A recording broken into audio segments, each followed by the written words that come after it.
كف عفريت. يعني بالمناسبه وانا قلت الاسبوع اللي فات ان لوكاكو بنسبه كبيره جدا مش هيلعب هذه المباراه لان كان عنده اصابه بيتعافى منها.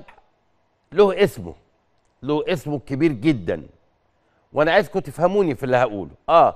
ده منتخب مصر طبعا، ولابد يبقى هو يعني موجود طبعا طبعا طبعا، لكن انا اتحدث بقى عن اخلاقيات محمد صلاح. لم يتحجج ولا اي حاجه. طب يتحجج ليه؟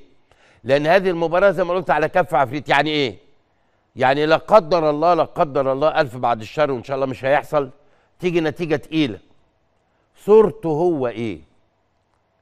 صوره محمد صلاح ايه لو النتيجه بعد الف شر كمان مره اهو؟ صورته هتبقى شكلها ايه كنجم عظيم العالم كله بيبص له. في النهايه النتيجه محسوبه على المنتخب وعليه. مش هيلعب لوحده، لكن الناس لا تتفهم هذا الامر. وفي العالم كله يقول لك يا عم ده محمد صلاح اتغلب كذا، لا سمح الله ولا قدر الله كمان مره اهو، عشان ما حدش يقول انت بتقول كذا يعني.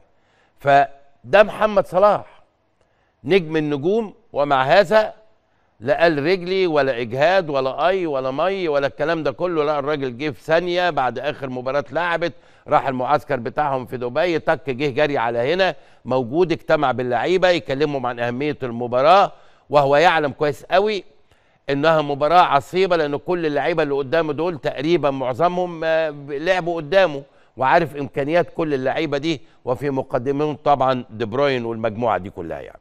هذا هو الامر.